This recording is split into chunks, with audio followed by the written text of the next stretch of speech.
erróneas que hay acerca de Dios. Aprendimos de sus nombres, aprendimos de cómo Dios se revela a nosotros y con el favor de Dios la semana que viene, sigan para adelante hasta el 4. Y, ¿cómo se llama? Y la semana que viene vamos a comenzar a hablar de los atributos de Dios. ¿Ok? Entonces, es importante que aprendamos, es importante que tengamos un tiempo de discusión, es importante que podamos masticar y luego rumiar la palabra para que nuestra fe no esté basada en un buen mozo muy carismático, sino en la palabra de Dios. Amén. Que por eso hay muchos errores y después se quejan, pero es que no ponemos los pies en la roca, no ponemos los pies donde tenemos que ponerlos. ¿Ok? So you got it there. ¿Cuál es el problema? Ok. Me dicen ok. All right.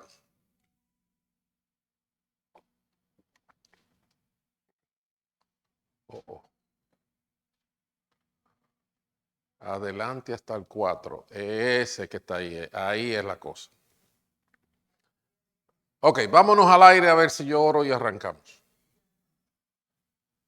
Padre bueno, bendito seas. Gracias por tu palabra, gracias por todas las circunstancias.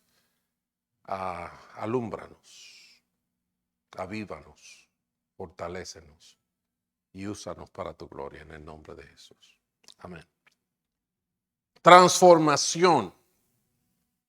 Hay un elemento que no podía quedarse en el tema de la transformación.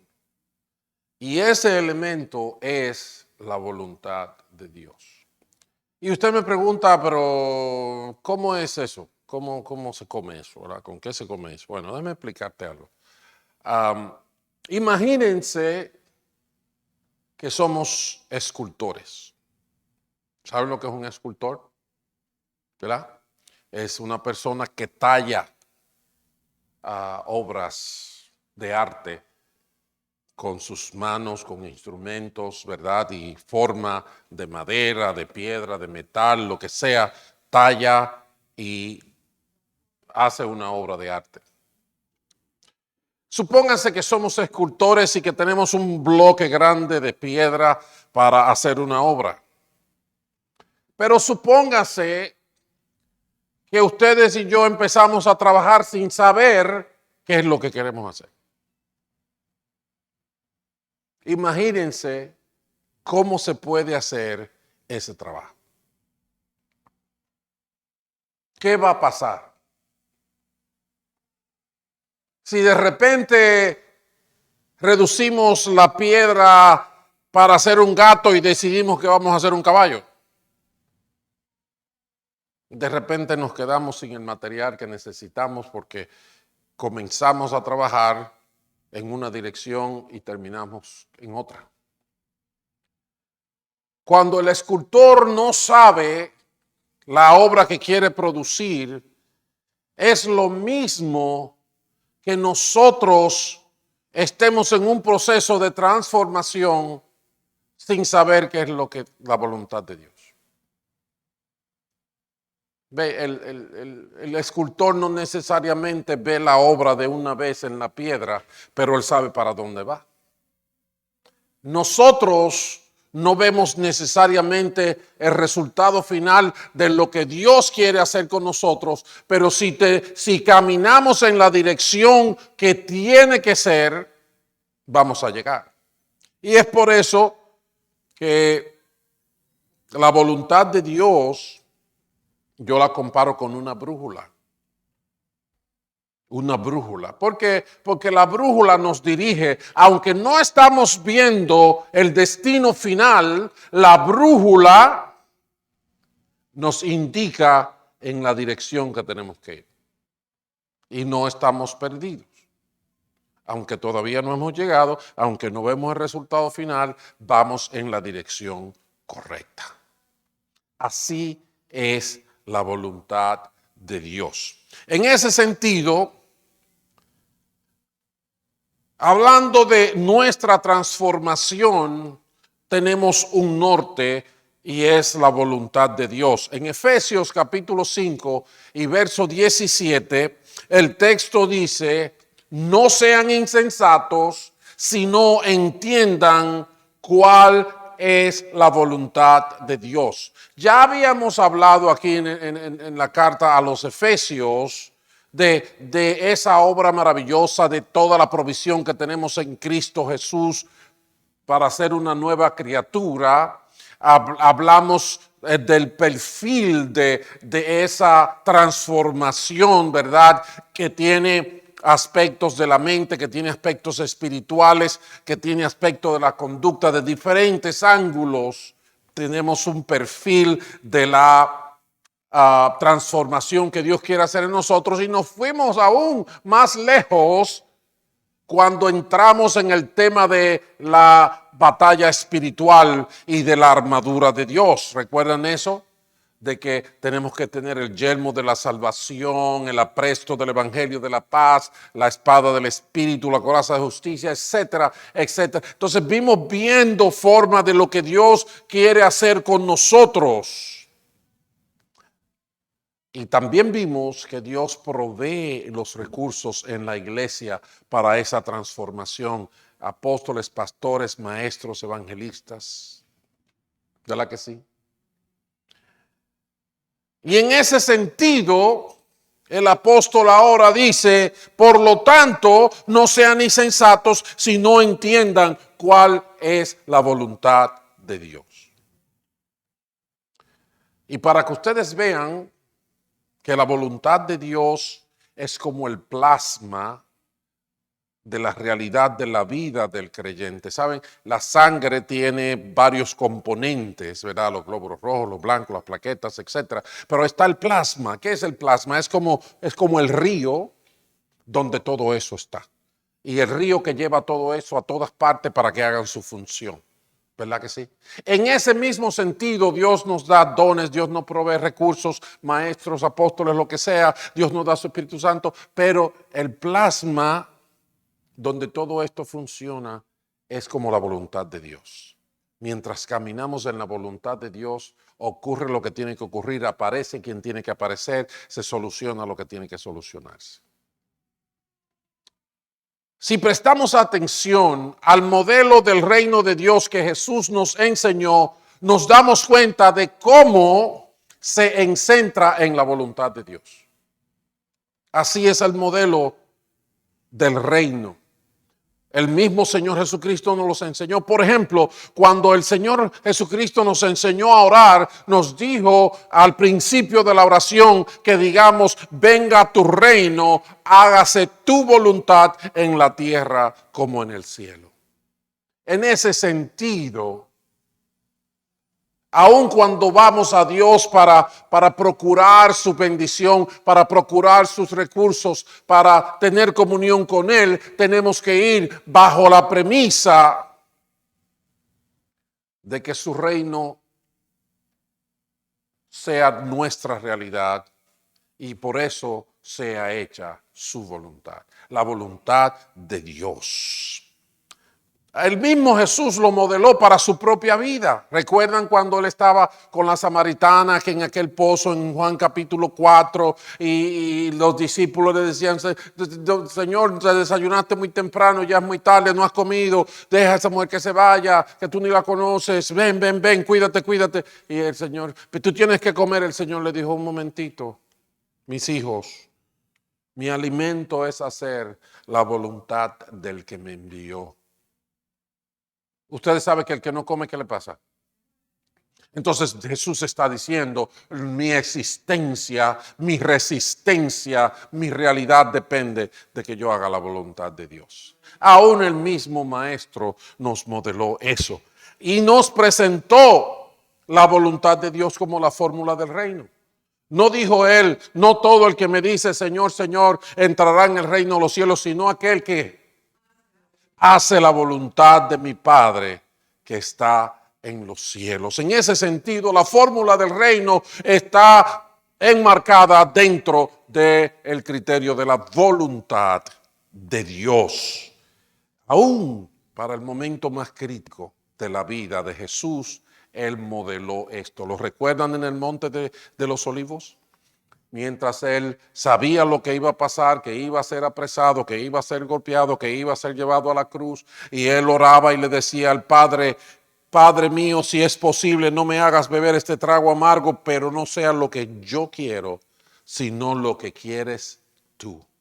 No sea mi voluntad, sino que sea la tuya. Aún lo crítico, lo difícil, el momento de vida o muerte que nosotros tenemos que vivir, tiene que ser definido por la voluntad de Dios. Así es el modelo del reino, y por eso el mismo Jesús nos define dentro de un perfil que lo define la voluntad de Dios. En un momento sus hermanos, su madre, su familia fue a buscarlo porque estaban diciendo que estaba haciendo cosas. Y dice: ay, se puso loco este muchacho. Arrancaron a buscarlo y llegaron a donde él estaba y le dijeron a los discípulos, a los que estaban ahí, ellos le dijeron: oh, sí, ahora mismo, Señor. La mamá: oh, sí, claro. Cogieron para donde el Señor. Señor, ahí está tu mamá y tus hermanos que te están buscando. Y él aprovechó la oportunidad y les dijo: cualquiera que hace la voluntad de Dios es mi hermano, mi hermana y mi madre. O sea que la voluntad de Dios es la que la que define la realidad tuya y mía. ¿Entiendes eso? No es la ropa que usamos, ni la página de Facebook. No es cuánto dinero tenemos en el banco, ni cuánta universidad hemos hecho. Ni quiénes son mis amigos. Si son blancos, si son negros, si son azules, rojos o amarillos. La voluntad de Dios es la que define mi realidad. Entonces, ven el modelo de reino ahí. El modelo del reino de Dios está estructurado sobre las bases de la voluntad de Dios. La voluntad de Dios. El norte de la brújula que nos mantiene en la dirección del reino de Dios es la voluntad de Dios. Por lo tanto, no sean insensatos si no entiendan cuál es la voluntad de Dios. Entonces, fíjense cómo el apóstol Pablo, dentro del mismo Espíritu, o quizás guiados por el mismo Espíritu Santo, hablando del proceso de transformación que Dios opera con su Espíritu Santo en nosotros, establece que es clave que nosotros discernamos la voluntad de Dios. En Romanos capítulo 12 dice: no se amolden al mundo actual, sino sean transformados mediante la renovación de su mente. Así podrán comprobar cómo es la voluntad de Dios, buena, agradable y perfecta. ¿Se fijan? Para nuestra transformación es clave que nuestra mente entre en el acuerdo de que lo que pensamos tiene que contrastarse o compararse con la voluntad de Dios. La voluntad de Dios. Hay que tratar de discernirla, hay que tratar de entenderla. La palabra que habla ahí de conocer, de comprobar, es de interpretar, es de,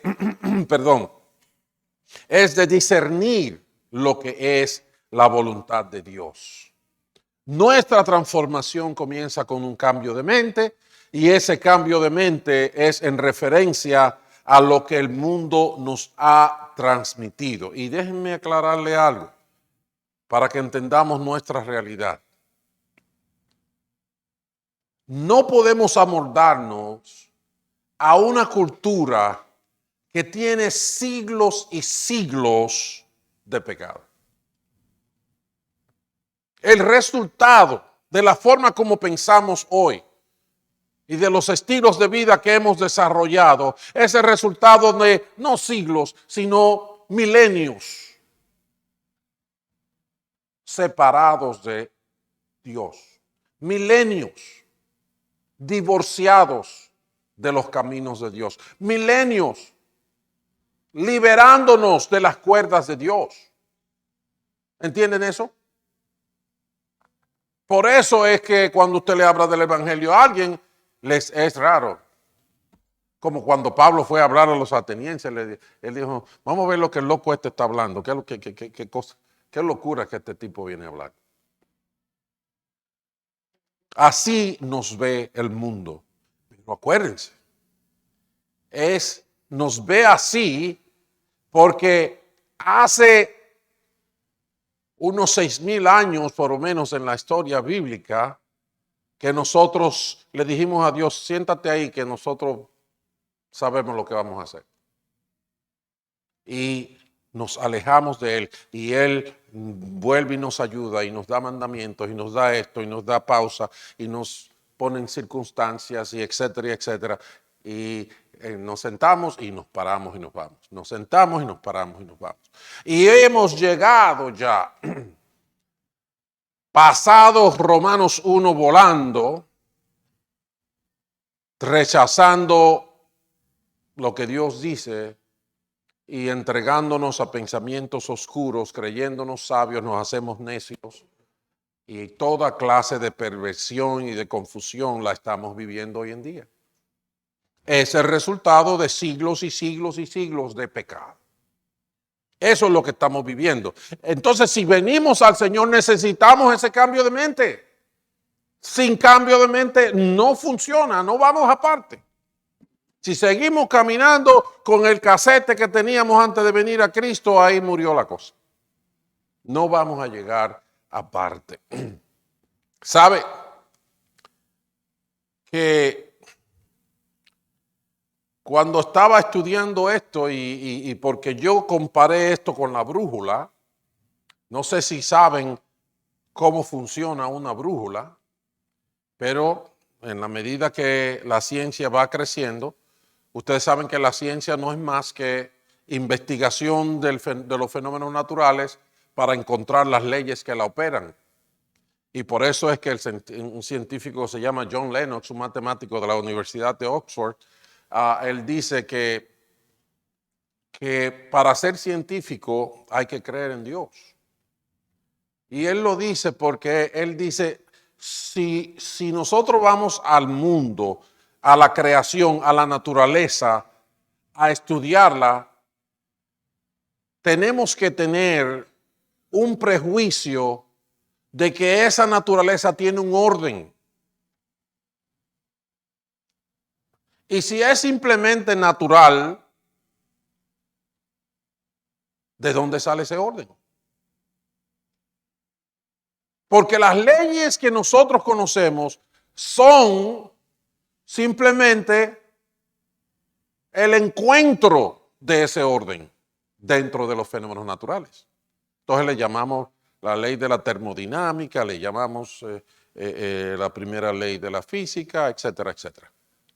La ley de la gravedad. Pero fue que las encontramos, estaba hecha. Y aún, dice él, nosotros mismos ni sabemos lo que son. La gravedad, dice él, nadie sabe lo que es la gravedad. Y él hablando con un físico, hablaron de eso y el físico tuvo que admitir, bueno, no sé. O sea, sabemos usarla, sabemos lo que hace, pero no sabemos cuál es su naturaleza.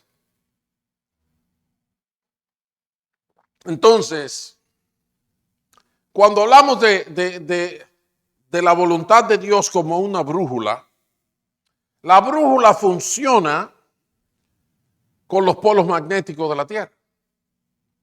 Entonces, para hacerlo de la manera más sencilla posible, el polo norte, del norte hay una atracción para cierto tipo de metal del que se hace la aguja de la brújula, y entonces esa fuerza es tan poderosa y tan real que donde quiera que usted va, la agujita apunta hacia el norte. ¿Entiende eso? Hacia el norte, siempre apunta hacia el norte. Entonces ellos la diseñaron de manera tal que a la agujita siempre apuntar hacia el norte. En el momento que tú estés para el noreste, la agujita va a quedar ahí. Entonces te vas a dar cuenta para dónde vas. ¿Ok? Ahora bien, hay alguien que preguntó, y cuando mi brújula no funciona, cuando mi brújula no apunta hacia el norte, ¿por qué? ¿Qué es lo que pasa? Y eso fue muy interesante para mí. Porque de una universidad respondieron que la razón por la que una brújula no apunta hacia el norte es primordialmente debido a que está siendo atacada por campos magnéticos que han polarizado la aguja. Otros campos magnéticos, aparte del campo magnético del polo de la Tierra, otros la han atacado por diferentes ángulos. Dice, esto es desafortunado, pero muy común en el mundo de hoy. Y ahí fue que yo caí. Muy común en el mundo de hoy, porque en el mundo de hoy tenemos muchos otros aparatos que emiten campos magnéticos. La cartera mía tiene una cosita magnética que hace así para agarrar las papeletas. Los GPS, porque son jefes, los GPS, ¿verdad? Los equipos de la posición global que nosotros usamos, doble a la izquierda en la próxima, ¿verdad?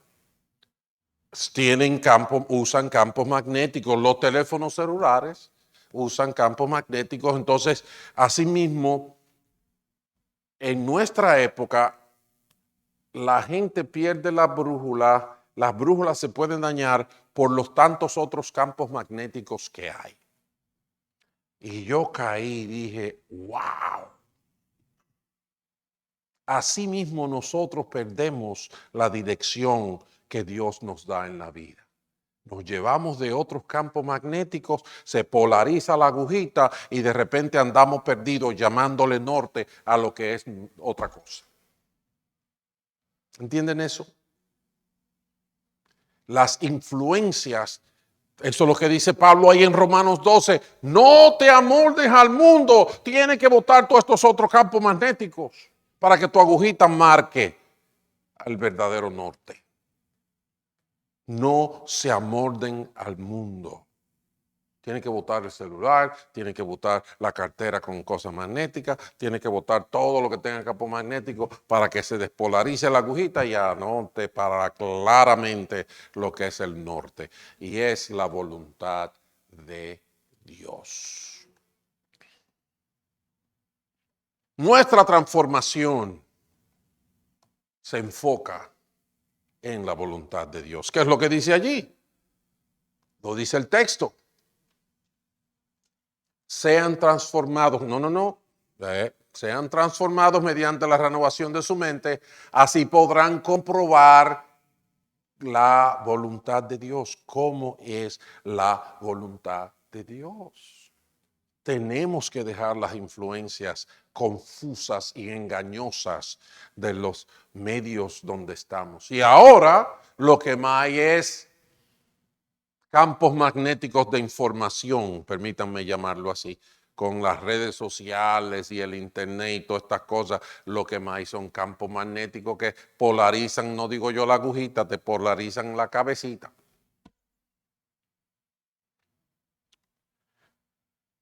La voluntad de Dios, mis hermanos, Jesús nos las mostró como el modelo del reino.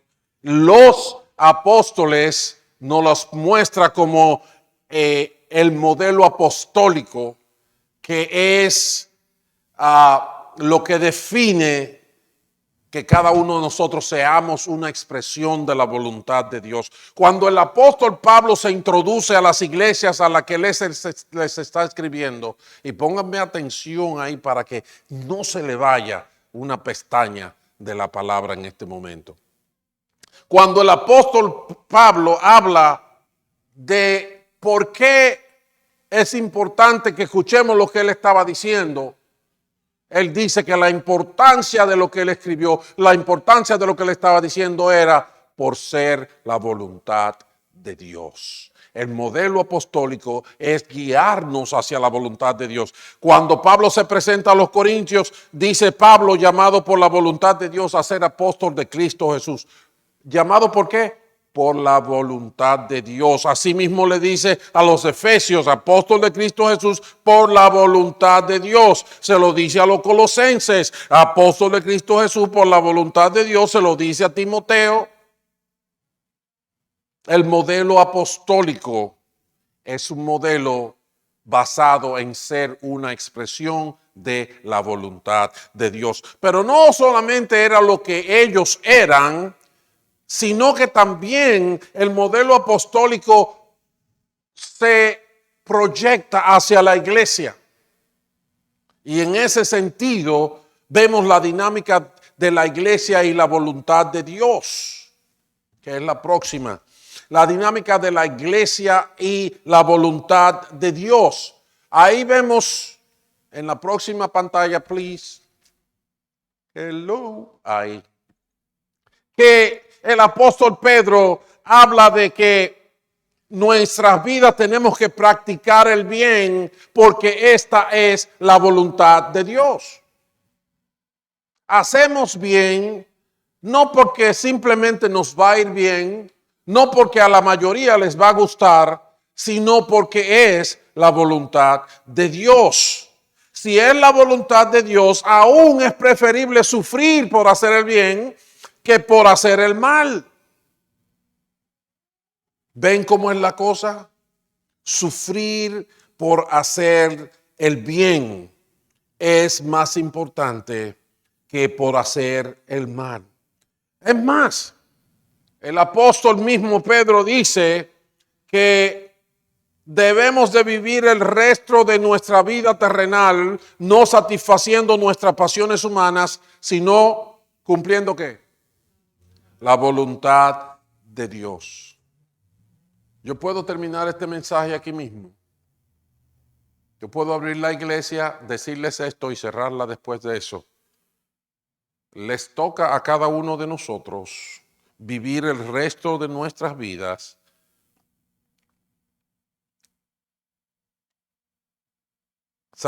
no satisfaciendo nuestras pasiones humanas. Y miren que hay muchas de todo tipo. ¿Verdad que sí? Pero dice la palabra, no es para eso que estamos vivos. Estamos vivos para que el resto de nuestras vidas lo invirtamos. ¿En qué? En la voluntad de Dios, en lo que Dios quiere, en lo que Dios pensó, en lo que Dios planificó. Amén.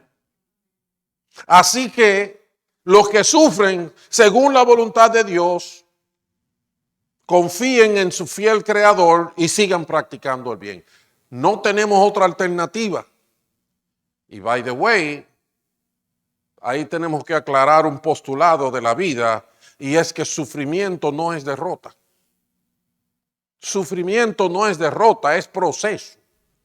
Si andamos conforme a la voluntad de Dios. Pregúntaselo a Pablo. ¿Se acuerdan Pablo? Cayendo de un caballo, mordiendo el polvo, quedándose ciego. Sufrimiento por la voluntad de Dios lo transformó en el apóstol de los gentiles. Pregúntale al Señor Jesucristo. La cruz. ¿Cómo va a ser? Les decían los burlones. Si sanaste a otro, sanaste a ti mismo. ¿Y ahora, papá? Les decían. Porque no saben que cuando andamos en la voluntad de Dios, el sufrimiento no es derrota, es parte del proceso. Así que tienes que entender la realidad que tú estás viviendo. Y por eso tiene que cumplirse lo que dice el mensaje de hoy, la palabra de hoy. Entiendan cuál es la voluntad de Dios. Si no la entendemos, vamos a actuar tontamente. Vamos a actuar insensatamente. Es lo que enseña la palabra de Dios. Si sufrimos según la voluntad de Dios, tenemos que cerrar los ojos y decir amén. Dice, en otras palabras, confíen en su fiel creador y sigan practicando el bien. En Hebreos dice que necesitan no hacerlo una sola vez, sino que necesitan perseverar para que después de haber cumplido la voluntad de Dios, recibamos lo que Él ha prometido. Y ahí es importante que entendamos algo. Yo no hace mucho les refresqué o les di quizás un aspecto diferente de la fe. La fe, hay quienes dicen que nosotros los cristianos tenemos fe ciega. Y lo que quieren decir con eso es que nosotros cerramos los ojos y esperamos que llueva café, como dice la canción de este muchacho, ¿verdad? Y alguien, hablando, creo que era un físico, hablando con un científico cristiano llamado John Lennox, le dijo que Jesús dijo que había que tener fe ciega. Y John Lennox le dijo, ¿cómo? ¿De dónde tú sacas eso? Dice, bueno, ¿tú te acuerdas de la conversación de Jesús con Tomás? ¿Verdad? Tomás, aquel que dijo que si no veo, no creo. ¿Verdad? Y cuando Jesús habló con Tomás y Tomás dijo, ay, sí. Jesús le dijo, bienaventurado el que creyó sin ver. Y le dice el físico, eso quiere decir que Jesús mismo habló de una fe ciega. Y le voy a decir, Jesús no está hablando de ninguna fe ciega. Porque Jesús estaba hablando de una fe en una promesa que Él había dado. Él dijo, y estaba profetizado, que el Hijo del Hombre iba a ser maltratado, golpeado, escupido, y lo iban a matar, pero Él iba a resucitar al tercer día. Bendito sea su nombre para siempre. Entonces la fe no era en el aire. La fe no es la nuestra. No es que nosotros cerramos los ojos y decimos, ay, sí, bueno, positivo. No. Nosotros, como les he explicado antes, Abraham fue el padre de la fe porque a Abraham Dios le dio una promesa y él caminó mirando esa promesa. La fe no es ciega. El evangelista Juan, en el Evangelio de Juan creo que por el capítulo 20, en un momento él dice que Jesús hizo muchas señales que no están escritas en ese libro.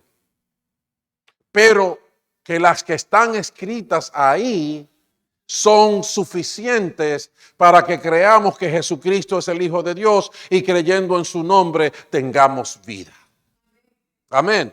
Entonces se está diciendo, no es que la fe es ciega, no, es que aquí están las evidencias, aquí está la palabra o la promesa de una persona responsable, dígase Dios, por la que nosotros debemos creer.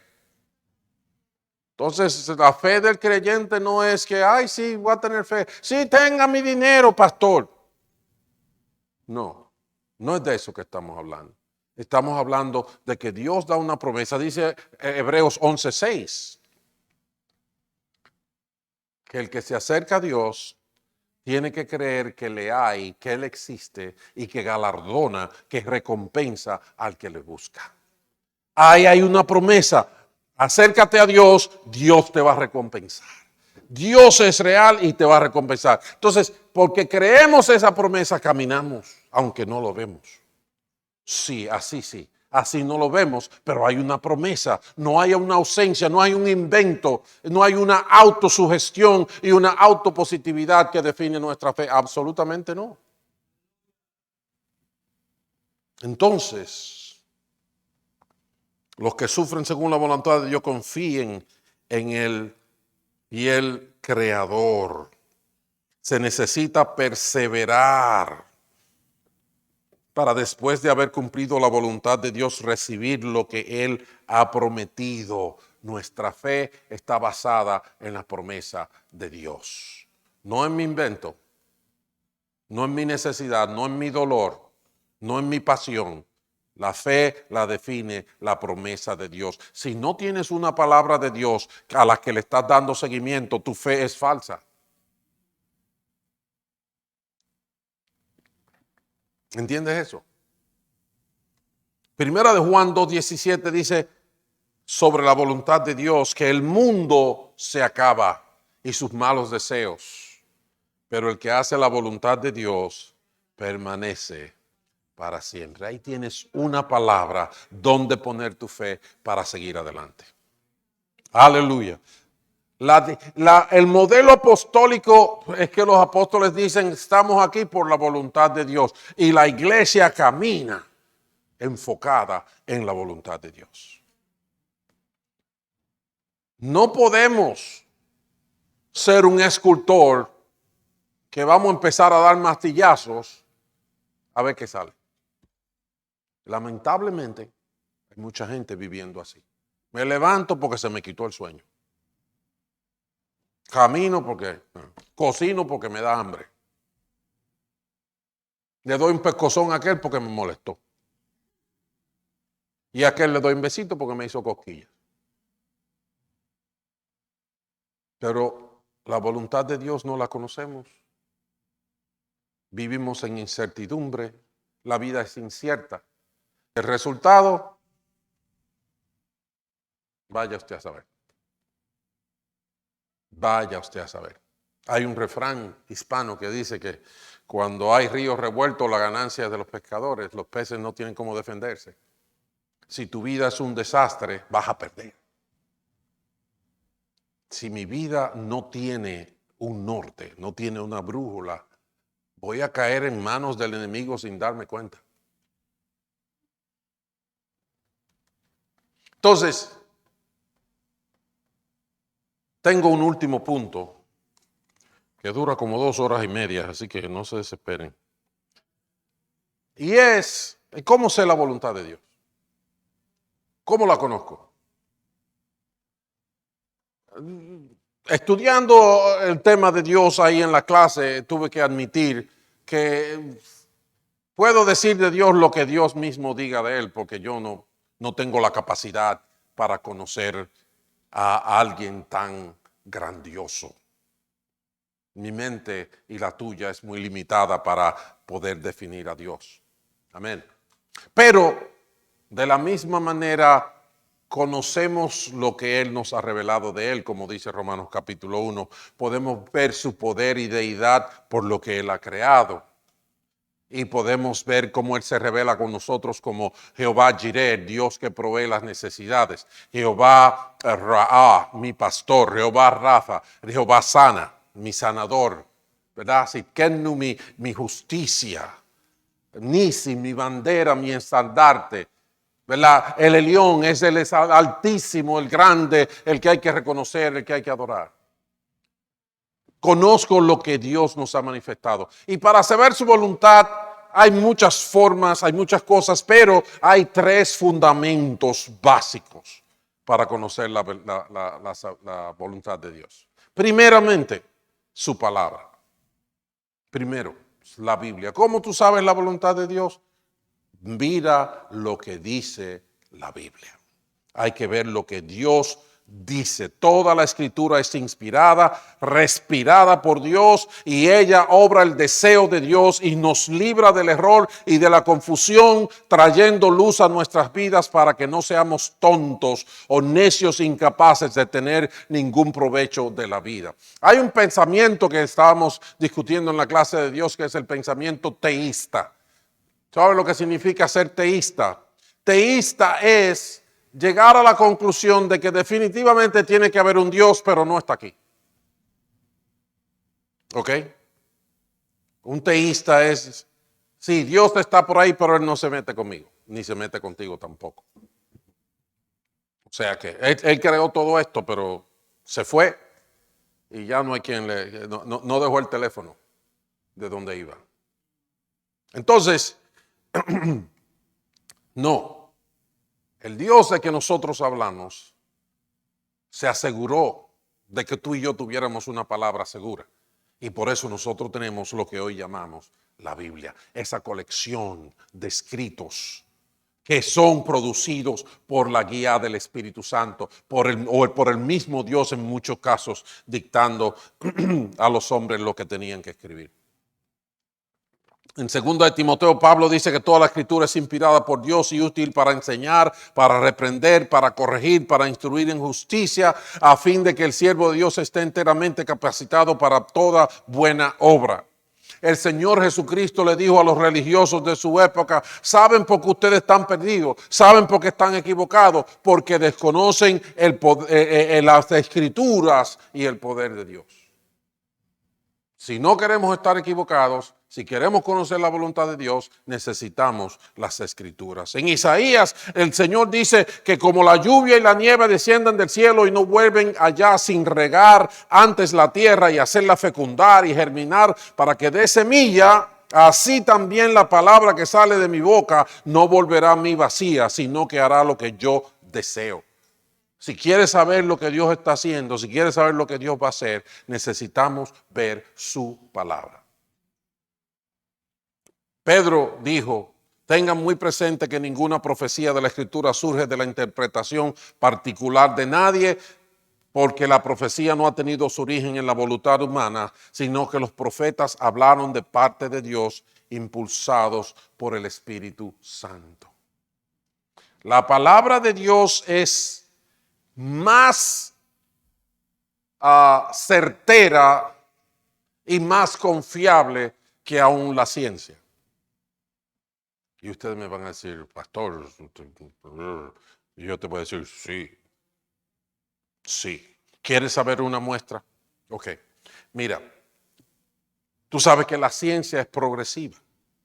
¿Por qué? Porque la ciencia es nuestro ejercicio de conocer el fenómeno natural. Eso es ciencia. Estudiamos los fenómenos naturales, averiguamos qué posibles leyes hay dentro de la naturaleza y cuando lo descubrimos, escribimos y redactamos y damos cuenta que se repite y decimos: ¡pam! La ley de la gravedad. ¡Pam! Ahí está. Right? Pero en ese proceso científico nos equivocamos, pero 1001 veces. Si tú le preguntas a Edison cuántas veces él intentó prender el bombillito antes de que funcionara, él te va a decir: más de 1000 veces falló la ciencia. Hasta que finalmente consiguió que el bombillito prenda. En los años en que Washington vivía, los médicos de ese tiempo, la ciencia, creían que algunas enfermedades se tenían que curar sacándole la sangre a la gente, porque la enfermedad estaba en la sangre y había que sacársela. Y así mataron a muchos. Pero fue la ciencia, era lo que se conocía y era en lo que se confiaba en ese tiempo. Y tengo entendido, puedo equivocarme, que George Washington fue una víctima de eso. El primer presidente de esta nación. Entonces, la Biblia es diferente.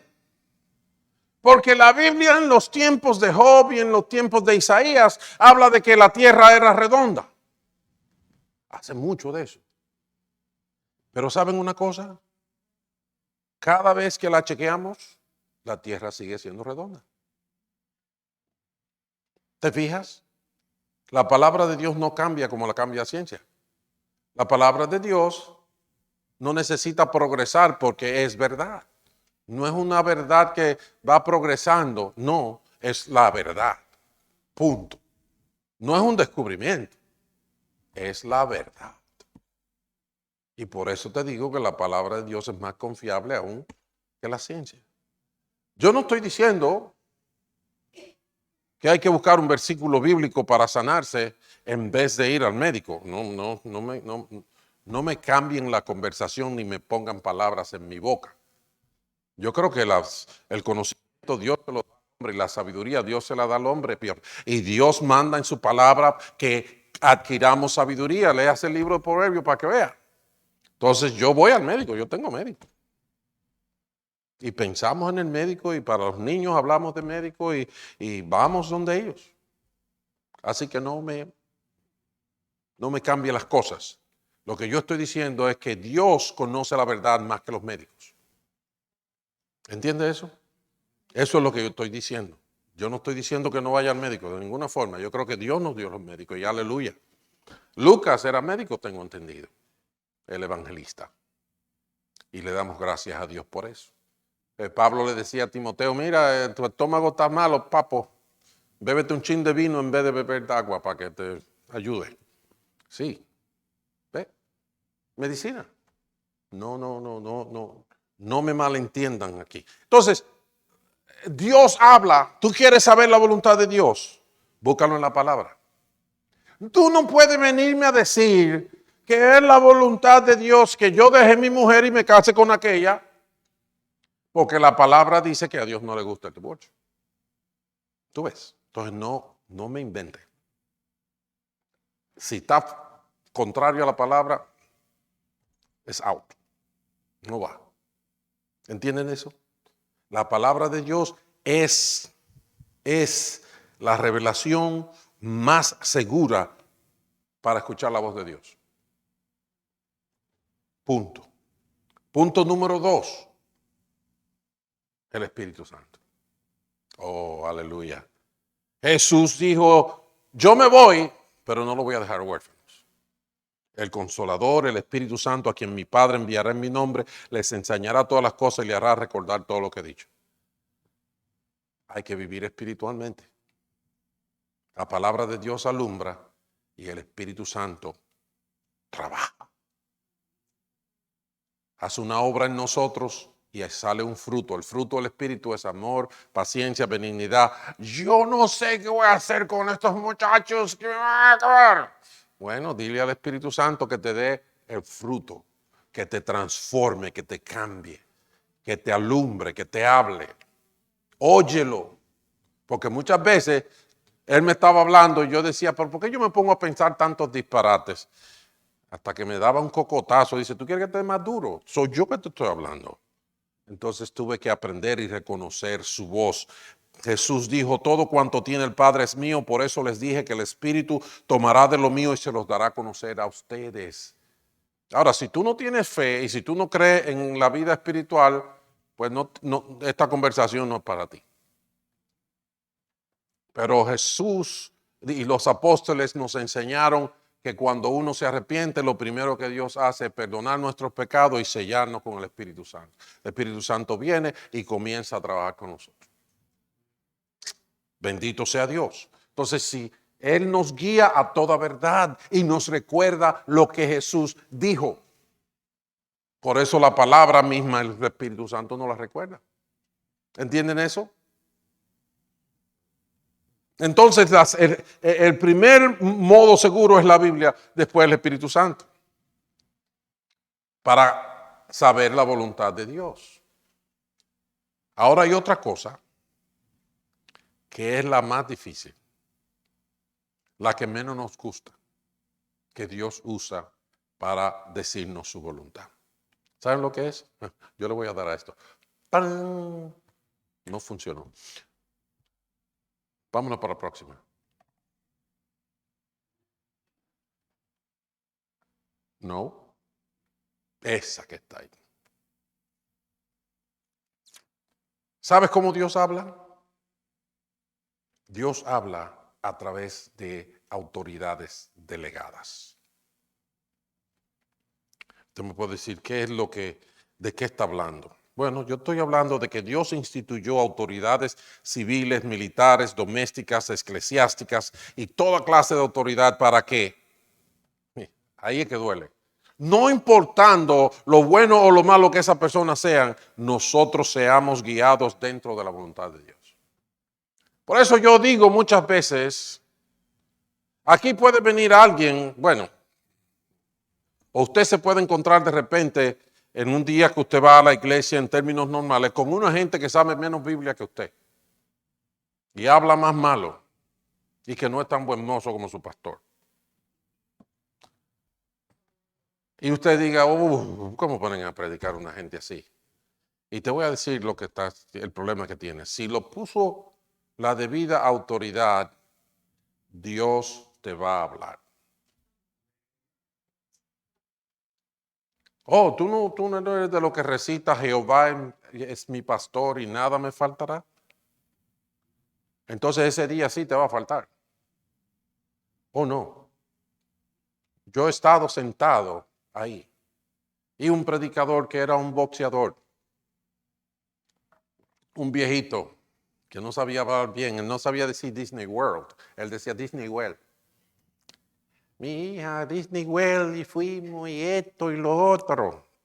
Boricua, puertorriqueño, don Pedro Cruz. Y hace 18 historias y uno se ríe y bueno, el viejito era gracioso y buena gente, pero no era ningún versado y todas esas cosas. Pero increíblemente cuando terminaba de predicar decía, el que no conoce a Jesucristo venga aquí para que lo conozca hoy. No quedaba uno sentado en el banco de los no creyentes. Y decía, Dios responde la oración. Y recuerdo que hay un muchacho de allá de la iglesia, yo digo un muchacho, pero era más viejo que yo, que tenía problemas porque cuando era chiquito le dio polio, entonces hablaba mal, caminaba mal, hacía de todo. Y para remate, si creció con esas cosas, era inmaduro y cuantas cosas. Y fue y le dijo a Pedro Cruz, yo quiero que Dios me dé una compañera, porque no tenía novia, la muchacha no le hacían caso al muchacho. Y él le dijo, tú quieres una compañera, yo voy a orar por ti para que Dios te dé una compañera. ¿Y sabe qué?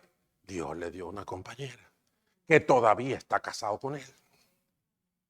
Hace años, yo lo llamé no hace mucho porque me dijeron que estaba enfermo, lo llamé para saludarlo. Kelly, allá me dicen Kelly, Kelly, ay, qué bueno. Y ahí estaba su esposa al lado de él. Porque Dios es Dios. Los demás somos instrumentos.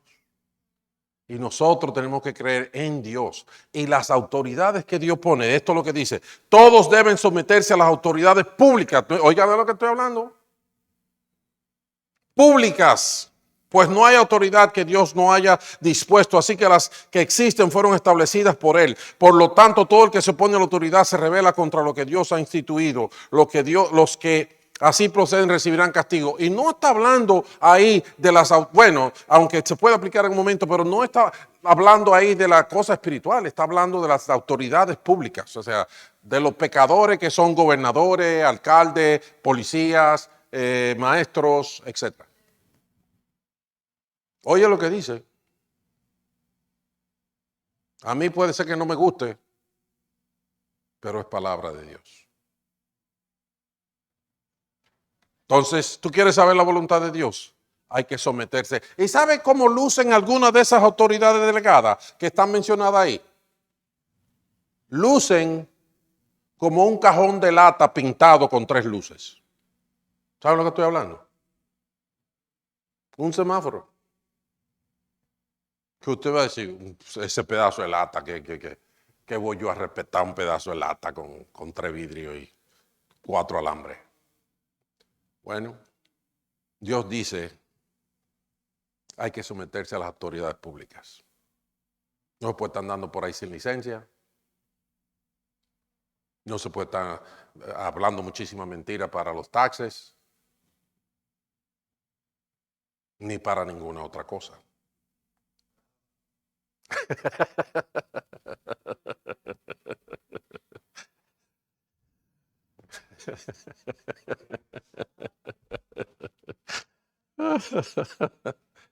Me agarraste.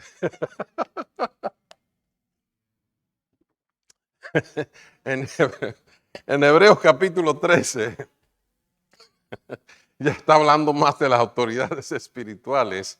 Dice, obedezcan a sus dirigentes. Hay versiones que dicen, obedezcan a sus pastores. Sométanse a ellos, pues cuidan de ustedes como quienes tienen que rendir cuenta. Obedézcanlo a fin de que ellos cumplan su tarea con alegría, sin quejarse. Hay gente que son orgullosos. Yo no me someto a hombres. Ok.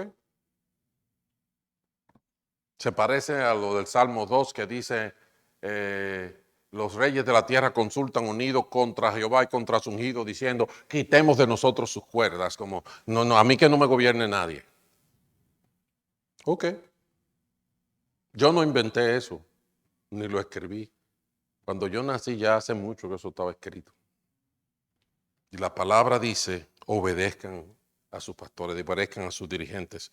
Claro, cuando se habla de autoridad delegada, la autoridad delegada, número 1, tiene su rango de acción. ¿Qué quiero decir con eso? Que yo como pastor no voy a decirle a Emma, mira, hoy tú tienes que hacer un guandulito con pollo guisado aquí.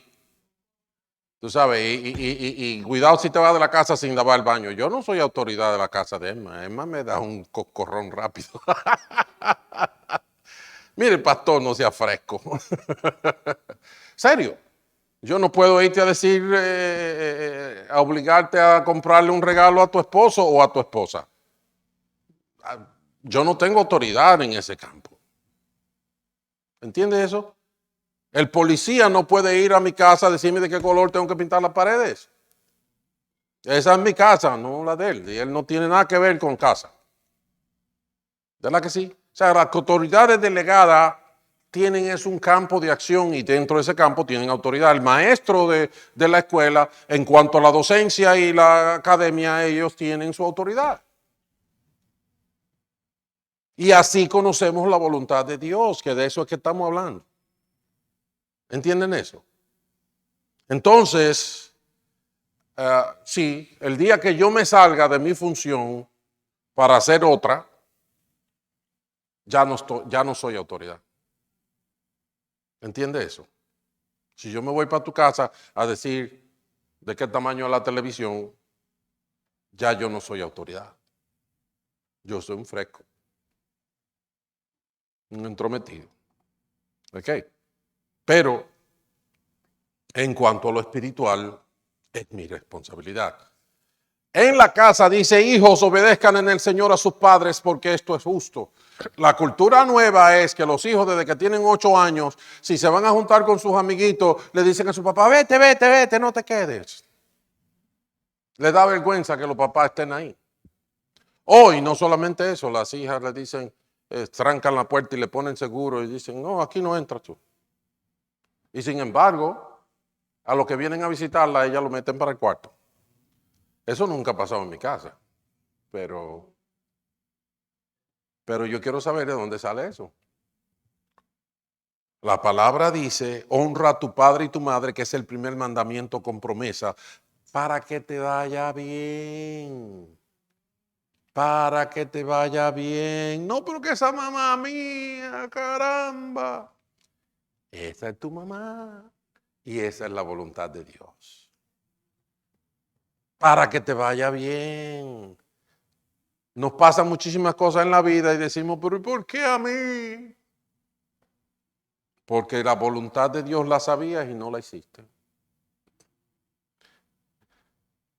Sométanse por causa del Señor a toda autoridad humana. Siervos, sométanse con todo respeto a sus amos. En los trabajos, ese hombre es un impío, sí, pero si tú estás ahí, tú tienes que seguir las regulaciones del trabajo. Tienes que respetarla y tienes que ser ejemplo. Ahora, si esas regulaciones van en contra de la palabra de Dios, búscate otro trabajo. Y olvídate de eso. Porque hasta ahí llegó la autoridad de ellos. Esposas, sométase a sus esposos, de modo que si alguno de ellos no creen en la palabra, pueden ser ganados más por el comportamiento que por sus propias palabras. Dice las palabras. Eso es palabra de Dios, eso es voluntad de Dios a través de la autoridad delegada. Entonces, mis hermanos, Dios, ¿tú quieres saber la voluntad de Dios? Los 3 pilares de conocer la voluntad de Dios son la Biblia, el Espíritu Santo y las autoridades. Si estás violando cualquiera de esas, estás fuera de la voluntad de Dios. Punto. Estás a tus propias expensas y Dios tenga misericordia. El contexto de hoy nos ayuda a entender mejor lo que es vivir en la voluntad de Dios. Vámonos al próximo porque ya sí tengo que acabar. Óigame el contexto en que esta palabra se da. Aquí, así que tengan cuidado de su manera de vivir. No vivan como necios, sino como sabios, aprovechando al máximo cada momento oportuno porque los días son malos. Por tanto, no sean insensatos, sino entiendan cuál es la voluntad del Señor. No se emborrachen con vino que lleva al desenfreno. Al contrario, sean llenos del Espíritu. Anímense unos a otros con salmos, himnos y canciones espirituales. Canten y alaben al Señor con el corazón, dando siempre gracias a Dios el Padre por todo en el nombre de nuestro Señor Jesucristo. Entonces, ¿de qué estamos hablando aquí cuando hablamos de que necesitamos la voluntad de Dios, que es la brújula de toda esa cosa? Estamos hablando de vivir cuidadosamente. Estamos hablando de apreciar sabiduría y desechar la torpeza, la insensatez. Estamos hablando de buscar la vitalidad que da el Espíritu y ser guiados por Él. Y estamos hablando de contar con la influencia de la iglesia en todos los aspectos que la iglesia nos ayuda. Nosotros venimos aquí, cantamos coritos y oramos y nos sentamos a comer y conversamos. Y alguien puede pensar, bueno, es un entretenimiento sano. No, esto no es entretenimiento. Esto es vida espiritual. Cantamos y eso nos da vitaminas espirituales, nos da fortaleza, nos da vida. No es entretenimiento, no es pasando el rato, no es que el ritmito chévere, tú sabes, del jíbaro, pim, param, pam, pam, todavía me queda un ching. No, es que eso es vida espiritual, eso es provisión del cielo. Eso es lo que dice la palabra de Dios y lo hacemos no porque le guste al pastor, sino porque es lo que Dios manda. Amén. Necesitamos esa influencia y esa vida de iglesia. La coherencia de nuestra transformación en Cristo depende de que nos enfoquemos en conocer la voluntad de Dios. Es una experiencia diferente y puede representar ciertos retos. Los representa, claro está. Pero es maravilloso porque cuando entendemos la realidad nos damos cuenta de que disfrutamos de armonía con Dios. Y estamos hablando de una armonía que nos confirma, número uno, que no estamos solos. Dios está con nosotros. Somos amados por Dios. Y hay una alternativa de vida y de victoria al alcance de todos nosotros en Cristo Jesús, nuestro Señor. Seamos transformados, porque ya no voy a seguir hablando de transformación. Transfórmate, déjate cambiar, déjate que Dios te manosee, que te desbarate y te haga de nuevo. Seamos transformados de acuerdo a su santa voluntad. Si tú quieres saber si estás en el camino correcto, fíjate si estás en su voluntad. Esa brújula. Mientras tú dices, no he llegado, ¿y por qué no tengo esto todavía? Hubo una muchacha, y cierro con este testimonio, que un día vino donde mí y me dijo, Kelly, nos sentamos en el primer banco de la iglesia después del servicio y ella era de mi zona y teníamos mucha confianza. Me dijo, Kelly, tengo un problema muy serio, mi papá y mi mamá están peleando, se van a divorciar, no se quieren, y un pleito y una cosa constante, la. ¿Qué puedo yo hacer? Y yo le dije, bueno, mi hija, órale a Dios, ¿verdad? Tenemos que orar, buscar que Dios haga una obra, qué sé yo, papá, mira a ver qué puede sembrar, lo que sea. ¿Y sabe lo que me dijo? Mira, eso es lo que yo he estado haciendo. Y cuando me dijo así, o sea, eso es lo que tú has estado haciendo. Yo le dije, bueno, ¿sabes lo que tienen que hacer ahora? Espera que Dios haga la obra. Si ya tú hiciste lo que tenías que hacer, tranquila, persevera ahí, que Dios hace el resto. Y así la dejé. La pobre. Y nos fuimos. No había más nada que yo podía decir, ¿verdad? Como 2 o 3 semanas después, me dice que él viene acá. ¿Qué pasa? Digo, me dice, te agarré los otros días y te dije del problema. Digo, sí. Y dice, pues déjame decirte lo que pasó. Yo dije, bueno, se acabó. Me dijo, pues, de repente, yo no sé qué fue lo que pasó entre ellos, que se reconciliaron y empezaron a darse besitos y que no quieren que ninguno de nosotros estemos ahí para ellos estar solos y gozar y toda la cosa. Y ahora hay un gran idilio y una belleza tan grande. Yo dije, wow.